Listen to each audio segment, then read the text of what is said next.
বাংলাদেশ জাতীয়তাবাদী মহিলা দল রামুর আওতাধীন রাজারকুল ইউনিয়ন শাখার উদ্যোগে মহিলা উঠান বৈঠক অনুষ্ঠিত হয়েছে। শুক্রবার ২৮ নভেম্বর জুমার নামাজের পর রাজারকুল ইউনিয়নের মধ্যম ঘোনারপাড়া এলাকায় অনুষ্ঠিত এই সমাবেশে স্থানীয় নেতাকর্মী সহ বিভিন্ন শ্রেণী পেশার নারীরা অংশগ্রহণ করেন।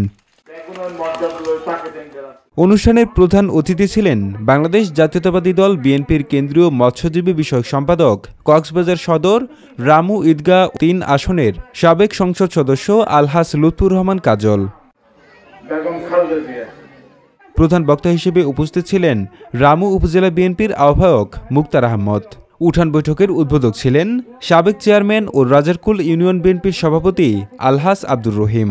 রাজারকুল ইউনিয়ন মহিলা দল সভাপতি রেহানা আক্তারের সভাপতিত্বে এবং মহিলা দল রামু উপজেলা সদস্য সচিব নাজমা আক্তারের সঞ্চালনায় অনুষ্ঠিত সভায় আরও বক্তব্য রাখেন রামু উপজেলা বিএনপির সদস্য সচিব আবুল বশর বাবু, মহিলা দল কক্সবাজার জেলা সাধারণ সম্পাদক ফরিদে ইয়াসমিন, মহিলা দল রামু উপজেলা আহ্বায়ক রাবেয়া বসরি, রাজারকুল ইউনিয়ন বিএনপির সাধারণ সম্পাদক মোহাম্মদ দানু মিয়া, রাজারকুল ইউনিয়ন বিএনপি সিনিয়র সহসভাপতি জহিরুল হক শিকদার, রাজারকুল ইউনিয়ন বিএনপি সাংগঠনিক সম্পাদক মাস্টার নুরুল হক। বক্তব্যে আলহাজ লুৎফুর রহমান কাজল বলেন, জনগণের ভোটাধিকার ফিরিয়ে আনতে এবং গণতন্ত্র পুনরুদ্ধারে তৃণমূলের সকল নেতাকর্মীকে ঐক্যবদ্ধ ভূমিকা রাখতে হবে। দেশের নারীরাই পরিবর্তনের শক্তি, তাদের সাহসী ভূমিকা আন্দোলনকে আরও এগিয়ে নেবে। তারা সবসময় প্রধান যদি মহিলা করবে সেই হারণে মহিলা বেগম খালেদা জিয়ারে অত্যন্ত দেখে করে এবং সমর্থন করে অধ্যক্ষের ঘরের ভিতরে রায় পরিবার বন্দী করি দেশের উন্নয়নের জন্য মহিলা লেখাপড়া গরিবরা প্রাইমারি স্কুলকে কলেজ পর্যন্ত বিনা বেতনে পরিবার সুযোগ করে দিয়েছে।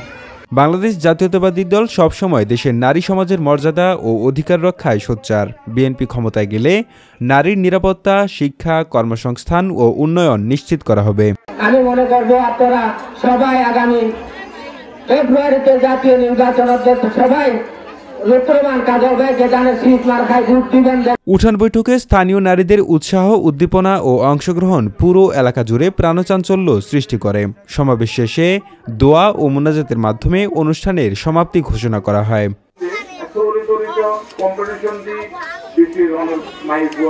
অতিথি হিসাবে উপস্থিত হয়েছে ওনার মার্কা যে মানুষের হাত আমাদের মাঝে সংক্ষিপ্ত বক্তব্য নিয়ে আসবেন।